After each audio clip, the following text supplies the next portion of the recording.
ಈಗ ತಾನೇ ಮುದ್ದಿನ ಹೆಂಡತಿ ಪಾರ್ಟ್ 9 ಆ್ಯಂಡ್ 10 ನಾನು ನೋಡಿದೆ. ಈ ಒಂದು ಶಾರ್ಟ್ ಫಿಲಮ್ ನಿಮಗೆ ನಾಗರಾಜ್ ಸಿಂಗಡಿ ಅನ್ನೋ ಒಂದು ಯೂಟ್ಯೂಬ್ ಚಾನಲಲ್ಲಿ ಸಿಗುತ್ತೆ. ದಯವಿಟ್ಟು ಎಲ್ಲರೂ ನೋಡಿ, ತುಂಬ ಚೆನ್ನಾಗಿದೆ. ಸಮಾಜಕ್ಕೆ ಒಳ್ಳೆ ಸಂದೇಶ ಎಲ್ಲ ತುಂಬ ಚೆನ್ನಾಗಿದೆ. ಇದರ ಬೇಸಿಕ್ ಕಥೆ ಏನಪ್ಪ ಅಂದರೆ, ಮದುವೆ ಆಗಿರೋಂಥ ಹೆಂಡತಿ, ಅಂದರೆ ನಾನು ನೋಡಿರೋದು ಓನ್ಲಿ 9 ಆ್ಯಂಡ್ 10 ಪಾರ್ಟ್. ಇದು ಒಂದು ದೊಡ್ಡ ಸೀರೀಸ್ ಇದೆ. ಅದ್ರಲ್ಲಿ ನಾನು ನೋಡಿರೋದು 9 ಆ್ಯಂಡ್ 10. ಹೆಂಡತಿ ತನ್ನ ಹಳೆ ಪ್ರಿಯಕರನಿಗಾಗಿ ಕಾಯ್ತಾ ಇರ್ತಾಳೆ. ಇದರಿಂದ ಸಂಸಾರದಲ್ಲಿ ಬಿರುಕು ಉಂಟಾಗಿರುತ್ತೆ. ಆ ಸಂದರ್ಭದಲ್ಲಿ ಈ ಸಿನಿಮಾದ ಹೀರೋದ ಜೀವನ ಯಾವ ರೀತಿ ಟ್ವಿಸ್ಟ್ ಆ್ಯಂಡ್ ಟರ್ನ್ಸನ್ನು ತಗೊಳ್ಳುತ್ತೆ ಅನ್ನೋದೇ ಈ ಸಿನಿಮಾದ ಕತೆ. ಈ ಸಿನಿಮಾದಲ್ಲಿ ಒಬ್ಬ ಹತಾಶ ಗಂಡನ ಪಾತ್ರದಲ್ಲಿ ನಿಂಗರಾಜ್ ಸಿಂಗಡಿ ಅವರ ಪಾತ್ರ, ಅಂದರೆ ಅವರ ಅಭಿನಯ ತುಂಬ ಚೆನ್ನಾಗಿದೆ. ಮತ್ತು ಒಬ್ಬ ಹಠಮಾರಿ ಹೆಂಡತಿಯಾಗಿ ಭೂಮಿಕಾ ದೇಶಪಾಂಡೆ ಅವರ ಅಭಿನಯ ಅಂತೂ ತುಂಬ ಚೆನ್ನಾಗಿದೆ. ಈ ಸಿನಿಮಾದಲ್ಲಿ ಪ್ರಕಾಶ್ ಪಾತ್ರ ಇದೆಯಲ್ಲ, ಅಂದರೆ ನಿಂಗರಾಜ್ ಸಿಂಗಡಿ ಅವರ ಚಿಕ್ಕಪ್ಪನ ಪಾತ್ರ ಇದೆಯಲ್ಲ, ಅದರಲ್ಲಿ ಅಭಿನಯ ಮಾಡಿರೋರು ಕೂಡ ತುಂಬ ಚೆನ್ನಾಗಿ ಆ್ಯಕ್ಟ್ ಮಾಡಿದ್ದಾರೆ. ಉತ್ತರ ಕರ್ನಾಟಕದವ್ರು ಎಲ್ಲರೂ ಕೂಡ ತುಂಬ ಚೆನ್ನಾಗಿ ಆ್ಯಕ್ಟ್ ಮಾಡಿದ್ದಾರೆ. ನನಗೆ ತುಂಬ ಇಷ್ಟ ಆಗಿದ್ದು ಭೂಮಿಕಾ ದೇಶಪಾಂಡೆ ಅವರ ಆ್ಯಕ್ಟಿಂಗ್. ತುಂಬ ಚೆನ್ನಾಗಿ ಆ್ಯಕ್ಟ್ ಮಾಡಿದ್ದಾರೆ ನಿಜವಾಗ್ಲೂ. ಒಬ್ಬ ತನ್ನ ಹಳೆಯ ಪ್ರಿಯತಮ ಅವನಿಗಾಗಿ ಕಾಯ್ಕೊಂಡು ತನ್ನ ಈಗಿನ ಜೀವನವನ್ನು ಹಾಳು ಮಾಡಿಕೊಡ್ತಾ ಇರೋಂತಹ ಒಂದು ಹುಡುಗಿ. ಈ ಒಂದು ಪಾತ್ರ ಏನಿದೆ, ಇದಕ್ಕೆ ತುಂಬ ಡೆಪ್ತನ್ನು ಕೊಟ್ಟು ಆ್ಯಕ್ಟ್ ಮಾಡಿದ್ದಾರೆ ಅವರು ತನಗೆ ಮಗು ಬೇಡ ಅಂತ ಹೇಳಿ ಪರಂಗಿ ಹಣ್ಣನ್ನು ತಿನ್ಕೊಂಡು ಆ ಸಮಯದಲ್ಲಿ ಅವ್ರ ಚಿಕ್ಕಪ್ಪ ನೋಡ್ತಾರೆ, ಪ್ರಕಾಶ್ ಅವರ ಚಿಕ್ಕಪ್ಪ. ಅವರು ಬೈದಾಗ, ಏನಕ್ಕೆ ಈ ಥರ ಮಾಡ್ತಾ ಇದೆಯಾ ಅಂತ ಬೈದಾಗ ಅವ್ರು ಕೊಡೋವಂಥ ಉತ್ತರಗಳಿರುತ್ತಲ್ಲ, ಆ ಒಂದು ಸಿಚುವೇಷನಲ್ಲಿ ಈ ಸಿನಿಮಾದ ಹೀರೋಯಿನ್ ಆ್ಯಂಡ್ ಹೀರೋದ ಚಿಕ್ಕಪ್ಪ ಇವರಿಬ್ಬರ ಮಧ್ಯದಲ್ಲಿ ಆ್ಯಕ್ಟಿಂಗಿಗೆ ಒಂಥರ ಕಾಂಪಿಟೇಷನ್ ನಡೀತಿದೆ ಅನ್ನೋ ಮಟ್ಟಿಗೆ ಆ್ಯಕ್ಟ್ ಮಾಡಿದ್ದಾರೆ. ಒಬ್ಬರಿಗೆ ಇನ್ನೊಬ್ಬರು ಸವಾಲು ಹಾಕೊಂಡು ಆ್ಯಕ್ಟ್ ಮಾಡಿದ್ದಾರೆ. ನಿಜವಾಗ್ಲೂ ತುಂಬ ಚೆನ್ನಾಗಿ ಆ್ಯಕ್ಟ್ ಮಾಡಿದ್ದಾರೆ. ಆದರೆ ಈ ಒಂದು ಮುದ್ದಿನ ಹೆಂಡತಿ ಸೀರೀಸ್ ಏನಿದೆ, ಅದರಲ್ಲಿ ಅಟ್ಲೀಸ್ಟ್ ನಾನು ನೋಡಿರೋದ್ರಲ್ಲಿ 9 ಮತ್ತು 10ನೇ ಪಾರ್ಟ್, ಅದರಲ್ಲಿ ಮಾತ್ರ ತುಂಬ ಅಂದರೆ ತುಂಬಾ ಡಾರ್ಕ್ ಆಗಿ ಕಾಣುತ್ತೆ. ಅಂದರೆ ತುಂಬ ಡಾರ್ಕ್ ಆ್ಯಂಡ್ ರಾ ಫೀಲಿಂಗ್ನ ಕೊಡ್ತಾ ಹೋಗುತ್ತೆ. ಮಧ್ಯದಲ್ಲಾದರೆ ಓಕೆ, ಬಟ್ ಆಲ್ಮೋಸ್ಟ್ ಎಲ್ಲ ಸೀರೀಸಲ್ಲೂ ಇದೇ ಥರನೇ ಕೊಡ್ತಾ ಇದೆ. ತುಂಬ ಡಾರ್ಕ್, ತುಂಬ ರಾ ಮತ್ತು ತುಂಬ ಸೀರಿಯಸ್. ಮತ್ತು ಡೈಲಾಗ್ ಬಾಜಿ ಅನ್ನೋದು ತುಂಬ ಅಂದರೆ ತುಂಬಾ ಆಗೋಯ್ತು ಅಂತ ಫೀಲ್ ಆಯ್ತು ನನಗೆ.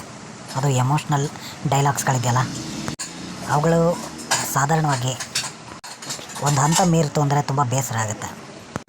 ಎಮೋಷನಲ್ ಡೈಲಾಗ್ಸ್ ಯಾವ ಥರ ಒಂದು ಫೀಲ್ನ ಕೊಡುತ್ತೆ ಅಂದರೆ, ಒಂಥರ ನಾವು ಮನೆಗೆ ಹೋಗಿ ಇನ್ನೊಂದು ಧಾರಾವಾಹಿ ಯಾವುದೊಂದು ನೋಡ್ತಾ ಇದ್ದೀವೇನೋ ಅನ್ನೋ ಒಂದು ಫೀಲಿಂಗ್ನ ಕೊಡುತ್ತೆ.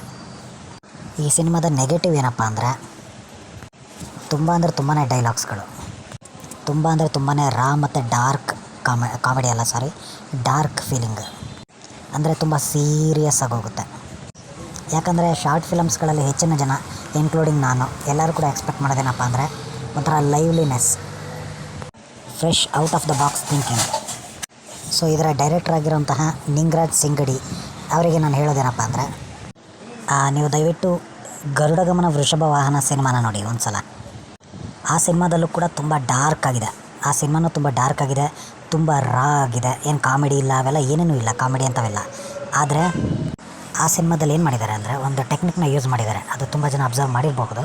ಅದೇನಪ್ಪ ಅಂದರೆ, ಮಂಗಳೂರಿನ ಸಮಾಜ ಏನಿದೆ ಅದನ್ನು ಫೋಕಸ್ ಮಾಡಿದ್ದಾರೆ. ಮಂಗಳೂರಿನ ಸಮಾಜ, ಮಂಗಳೂರಲ್ಲಿ ಜನ ಯಾವ ಥರ ಭಾಷೆ ಮಾತಾಡ್ತಾರೆ, ಮಂಗಳೂರಲ್ಲಿ ಜನ ಯಾವ ಥರ ಬಟ್ಟೆಗಳನ್ನ ಹಾಕೋತಾರೆ, ಮಂಗಳೂರಿನ ಕಲ್ಚರ್ ಏನು, ಅವುಗಳನ್ನು ತೋರಿಸಿದ್ದಾರೆ. ಅವುಗಳಲ್ಲಿ ಎಮೋಷನ್ಸನ್ನ ಡಿಪ್ ಮಾಡಿದ್ದಾರೆ. ಅಲ್ಲಿನ ರಾ ಎಮೋಷನ್ಸ್ ಏನಿದೆ ಅದನ್ನು ಡಿಪ್ ಮಾಡಿದ್ದಾರೆ. ಆ ಒಂದು ಕಲ್ಚರ್, ಆ ಒಂದು ಮಂಗಳೂರಿನ ಮಾತಾಡುವ ಶೈಲಿ, ಅವುಗಳನ್ನು ಫೋಕಸ್ ಇಟ್ಕೊಂಡು ಈ ಎಮೋಷನ್ಸ್ಗಳನ್ನು ಬಿಲ್ಡ್ ಮಾಡಿದ್ದಾರೆ. ಆದರೆ ಈ ಸಿನಿಮಾದಲ್ಲಿ, ಅಂದರೆ ಮುದ್ದಿನ ಹೆಂಡತಿ ಈ ಸಿನಿಮಾದಲ್ಲಿ ಏನು ಮಾಡ್ತಾಯಿದ್ದೀರಾ ಅಂದರೆ, ನೀವು ನಿಮ್ಮ ಪರ್ಸ್ನಲ್ ಲೈಫ್ಗಳನ್ನು ಫೋಕಸ್ ಆಗಿಟ್ಕೊಂಡು ಅದರ ಸುತ್ತಮುತ್ತ ಏನು ಉತ್ತರ ಕರ್ನಾಟಕದ ಜೀವನ ಶೈಲಿ ಏನಿದೆ ಅದನ್ನು ಸುತ್ತ ಏನೋ ಒಂಥರ ಇದೆ ಅಷ್ಟೇ ಅನ್ನೋ ರೀತಿಯಲ್ಲಿ ತೋರ್ಸೋಕೆ ಹೋಗಿದ್ದೀರಾ. ಗರುಡಗಮನ ವೃಷಭ ವಾಹನದಲ್ಲಿ ಮಂಗಳೂರಿನ ಜೀವನ ಶೈಲಿಯ ಮೇಲೆ ಎಮೋಷನ್ಸನ್ನು ಬಿಲ್ಡ್ ಮಾಡಿದ್ದಾರೆ. ಆದರೆ ನೀವಿಲ್ಲಿ ಏನು ಮಾಡಿದ್ದೀರಾ ಅಂದರೆ, ನಿಮ್ಮ ಪರ್ಸ್ನಲ್ ಲೈಫ್ನ ಅಥವಾ ಸಿನಿಮಾದ ನಟ ನಟಿಯರ ಎಮೋಷನ್ಸ್ಗಳ ಸುತ್ತ ಸಮಾಜ ಬರೋಂಗೆ ನೋಡಿದ್ದೀರಾ. ಅಂದರೆ ಇಲ್ಲಿ ಆ ಪಾತ್ರಗಳು ಪ್ರಮುಖ ಅನ್ನೋ ರೀತಿಯಲ್ಲಿ ತಂದಿದ್ದೀರಾ. ಇದ್ರ ಸುತ್ತಮುತ್ತ ಸಮಾಜ ಇದೆ ಅನ್ನೋ ರೀತಿಯಲ್ಲಿ ತಂದಿದ್ದೀರಾ. ಅವಾಗೇನಾಗುತ್ತೆ ಅಂದರೆ, ಅಲ್ಲಿನ ಸುತ್ತಮುತ್ತ ಸಮಾಜ ಏನಿದೆ, ಅವ್ರು ಮಾತಾಡೋ ರೀತಿ ನೀತಿ ಏನಿದೆ ಅದು ಸೆಕೆಂಡ್ರಿ ಆಗುತ್ತೆ. ಫಿಲಮ್ನ ಹೀರೋ ಹೀರೋಯಿನ್ ಏನು ಮಾತಾಡ್ತಾರೆ ಅದು ಫಸ್ಟ್ ಆಗುತ್ತೆ. ಅಂದರೆ ಇದರಲ್ಲಿ ಉತ್ತರ ಕರ್ನಾಟಕದ ಜೀವನ ಶೈಲಿಯನ್ನು ನಾವು ಆಸ್ವಾದಿಸೋದಕ್ಕೆ ಆಗೋದಿಲ್ಲ. ಯಾಕಂದರೆ ಅದು ಸೆಕೆಂಡ್ ಪ್ಲೇಸಲ್ಲಿದೆ. ತುಂಬ ಜನ ನಾವು ಮಂಡ್ಯದವರು, ಇನ್ನೊಂದು ಕಡೆಯವರು, ಇವರೆಲ್ಲರೂ ಕೂಡ ಈ ಒಂದು ಉತ್ತರ ಕರ್ನಾಟಕ ಶಾರ್ಟ್ ಫಿಲಮ್ಸ್ಗಳನ್ನು ಏನಕ್ಕೆ ನೋಡ್ತೀವಿ ಅಂದರೆ ಅಲ್ಲಿನ ಜೀವನ ಶೈಲಿ ಯಾವ ಥರ ಇರುತ್ತೆ, ಅಲ್ಲಿನ ಕಲ್ಚರ್ ಯಾವ ಥರ ಇರುತ್ತೆ ಅನ್ನೋದನ್ನು ನೋಡೋದಕ್ಕಾಗಿ. ಸೊ ಅದನ್ನು ನೀವು ವ್ಯೂವರ್ಸ್ಗಳನ್ನು ಅದನ್ನು ಫೋಕಸ್ ಮಾಡಿ ಮಾಡಬೇಕು. ಈವನ್ ಉತ್ತರ ಕರ್ನಾಟಕದವ್ರಿಗೂ ಕೂಡ ಅವರ ಸುತ್ತಮುತ್ತ ನಡೀತಿರೋಂತಹ ಘಟನೆಗಳನ್ನು ಇನ್ಸ್ಪೈರ್ ಮಾಡಿಕೊಂಡು ಅದರಿಂದ ನೀವು ಫಿಲಮ್ನ ತೆಗೆದಿದ್ದೆ ಅಂದರೆ ಅವರು ಖುಷಿ ಪಡ್ತಾರೆ, ಅವರು ಅದಕ್ಕೆ ಈಸಿಯಾಗಿ ಕನೆಕ್ಟ್ ಆಗ್ತಾರೆ.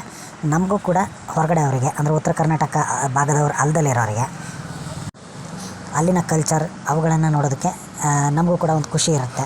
ಸೊ ಹಾಗಾಗಿ ನಾವು ಹಲವಾರು ಫಿಲಮ್ಸ್ಗಳನ್ನ ನೋಡ್ತೀವಿ. ನೀವು ಈ ಸಿನಿಮಾದಲ್ಲಿ ಫಿಲಮ್ನ ಹೀರೋ ಹೀರೋಯಿನ್ ಅವರ ಜೀವನವನ್ನು ಫೋಕಸ್ ಮಾಡಿಕೊಂಡು ಅದರ ಸಮಾಜ, ಉತ್ತರ ಕರ್ನಾಟಕದ ಸಮಾಜ ಏನಿದೆ ಅದನ್ನು ಸೆಕೆಂಡ್ ಪ್ಲೇಸಲ್ಲಿ ಇಟ್ಟಿದ್ದೀರ. ಸೊ ಹಾಗಾಗಿ ಅದನ್ನು ಫಸ್ಟ್ ಪ್ಲೇಸಿಗೆ ತನ್ನಿ. ಉತ್ತರ ಕರ್ನಾಟಕದ ಸಮಾಜದ ಜೀವನ ಶೈಲಿ ಅವುಗಳನ್ನು ಫ್ರಂಟ್ ಫೇಸಿಗೆ ತಂದು ಈ ಒಂದು ಎಮೋಷನ್ಸ್ ಏನಿದೆ ಅವುಗಳಲ್ಲಿ ಇದನ್ನು ಬೆರೆಸ್ತಾ ಹೋಗಿ ಸಾಕು. ಸ್ವಲ್ಪ ನಿಮ್ಮ ಸಿನಿಮಾ ಉತ್ತರ ಕರ್ನಾಟಕ ಶೈಲಿಯ ಭಾಷೆಯನ್ನು ಹೊಂದಿದ್ರೂ, ಉತ್ತರ ಕರ್ನಾಟಕದಲ್ಲೇ ಶೂಟಿಂಗ್ ಆಗಿದ್ರೂ ಕೂಡ ಅದು ಉತ್ತರ ಕರ್ನಾಟಕವನ್ನು ರೆಪ್ರೆಸೆಂಟ್ ಮಾಡ್ತಾಯಿಲ್ಲ ಇನ್ ಟರ್ಮ್ಸ್ ಆಫ್ ಕಲ್ಚರ್. ಅಲ್ಲಿನ ಕಲ್ಚರ್ ಅವುಗಳನ್ನೇ ರೆಪ್ರೆಸೆಂಟ್ ಮಾಡ್ತಾಯಿಲ್ಲ. ಹಾಗಂತ ಎಲ್ಲ ಸಿನಿಮಾದಲ್ಲೂ ಅದನ್ನು ಮಾಡಲೇಬೇಕು ಅಂತ ಇಲ್ಲ. ಆದರೆ ವ್ಯೂವರ್ಸನ್ನು ಗಮನದಲ್ಲಿಟ್ಕೊಂಡು, ಅಂದರೆ ವ್ಯೂವರ್ಸ್ ನಿಮ್ಮ ಸಿನಿಮಾಗೆ ಏನಕ್ಕೆ ಬರ್ತಾರೆ ಅಂದರೆ ಆಬ್ವಿಯಸ್ಲಿ ಅವರಿಗೆ ಉತ್ತರ ಕರ್ನಾಟಕ ಜೀವನ ಶೈಲಿ ತಿಳ್ಕೊಳ್ಳೋಕೆ ಆಸೆ ಇರುತ್ತೆ ದಕ್ಷಿಣದವರಿಗೆ. ಇನ್ನು ಉತ್ತರ ಕರ್ನಾಟಕದವರಿಗೆ ತಮ್ಮದೇ ಆದಂತಹ ಜಿಲ್ಲೆಯಲ್ಲಿ ಯಾವ ಥರ ನಾವು ಬದುಕ್ತಾ ಇದ್ದೀವಿ, ಅದನ್ನು ಯಾವ ಥರದಲ್ಲಿ ಸಿನಿಮಾದಲ್ಲಿ ತಂದಿದ್ದಾರೆ ಅನ್ನೋದನ್ನು ನೋಡೋ ಒಂದು ಕುತೂಹಲ ಇರುತ್ತೆ. ಸೊ ಬೇಸಿಕಲಿ ಅವರು ನಿಮ್ಮ ಪಾತ್ರಗಳಿಗಾಗಿ ಏನು ಬರ್ತಾ ಇರೋದಿಲ್ಲ. ಹೆಚ್ಚಿನ ಸಂದರ್ಭದಲ್ಲಿ ಅವರು ಅಲ್ಲಿನ ಕಲ್ಚರ್ ಏನಾಗುತ್ತೆ ಅವುಗಳನ್ನು ನೋಡೋದಕ್ಕೆ ಹಲವಾರು ಜನ ಬರ್ತಾರೆ. ಇನ್ನೊಂದಷ್ಟು ಜನ ಅದೇ ಆಬ್ವಿಯಸ್ಲಿ ನೀವು ಏನು ಡ್ರಾಮನ ಬಿಲ್ಡ್ ಮಾಡಿದರೆ ಅದನ್ನು ನೋಡೋದಕ್ಕೂ ಕೂಡ ಒಂದಷ್ಟು ಜನ ಬರ್ತಾರೆ.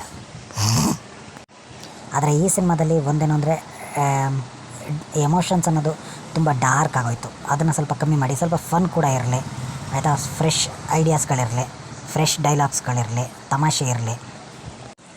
ಉದಾಹರಣೆಗೆ ನೋಡೋದಾದರೆ ಕಾಂತಾರದಲ್ಲಿ ಎಷ್ಟು, ಅದು ಕೂಡ ಒನ್ ಆಫ್ ದ ಡಾರ್ಕ್ ಸಿನಿಮಾನೇ. ಯಾಕಂದರೆ ಅದರಲ್ಲಿ ದೈವಾರಾಧನೆ, ಲಾಸ್ಟಲ್ಲಿ ನಡೆಯುವಂತಹ ಒಂದು ಹಿಂಸೆ, ಅಂದರೆ ದೇವರು ಹಿಂಸೆ ಅವೆಲ್ಲ ಇದೆ ಅದರಲ್ಲಿ. ಸೊ ಹಾಗಿದ್ರೂ ಕೂಡ ಇನ್ ಬಿಟ್ವೀನ್ ಅವರದ್ರಲ್ಲಿ ಎಷ್ಟು ಕಾಮಿಡಿ ಇದೆ, ಎಷ್ಟು ಪಂಚಿಂಗ್ ಡೈಲಾಗ್ಸ್ ಇದೆ, ಒಂಥರ ಖುಷಿ ಕೊಡುತ್ತೆ ಮತ್ತು ಬೋರ್ ಆಗೋದಿಲ್ಲ. ಫನ್ ಅವೆಲ್ಲ ಕೂಡ ಎಲ್ಲವೂ ಆ್ಯಡ್ ಆಗಿದೆ. ಇದರಲ್ಲಿ ಓನ್ಲಿ ಹೆವಿ ಎಮೋಷನ್ಸ್ ಆ್ಯಡ್ ಮಾಡಿದ್ದೀರ. ಸೊ ಹಾಗಾಗಿ ಅವುಗಳನ್ನು ಕಮ್ಮಿ ಮಾಡಿ ಅಂತ ಈ ಮೂಲಕ ಈ ವಿಡಿಯೋದಲ್ಲಿ ನಾನು ಕೇಳ್ಕೊತಾ ಇದ್ದೀನಿ. ಯಾಕಂದರೆ ಫೋನ್ ತೆಗೆದು ಮೊಬೈಲ್ ಡೇಟಾ ಆನ್ ಮಾಡಿ ನಿಮ್ಮ ಸಿನಿಮಾನ ನೋಡೋದ್ರ ಬದಲು ನಾವು ಧಾರಾವಾಹಿನೇ ನೋಡ್ತೀವಿ ಅಂತ ಹೋಗ್ತಾರೆ. ಅಂದರೆ ಧಾರಾವಾಹಿ ಜೊತೆಲಿ ಯಾವತ್ತೂ ಕಾಂಪೀಟ್ ಮಾಡೋಕ್ಕೆ ಹೋಗಬೇಡಿ. ಸೊ ಇದೊಂದು ಹೊಸದಾಗಿ ಇರಬೇಕಾಗಿರುತ್ತೆ ಸಿನಿಮಾ. ಸ್ವಲ್ಪ ಫನ್ನನ್ನು ಆ್ಯಡ್ ಮಾಡಿ ಅಂತ ಈ ಮೂಲಕ ನಿಮ್ಮನ್ನು ಕೇಳ್ಕೊತಾ ಇದ್ದೀನಿ. Thank you very much. ನನ್ನ ರಿವ್ಯೂ ಇಷ್ಟ ಆಗಿದ್ದ ಅಂದರೆ ಲೈಕ್ ಮಾಡಿ, ಗಿಣಿ ಮಾತು ಯೂಟ್ಯೂಬ್ ಚಾನಲ್ಗೆ ಸಬ್ಸ್ಕ್ರೈಬ್ ಆಗಿ. Thank you very much.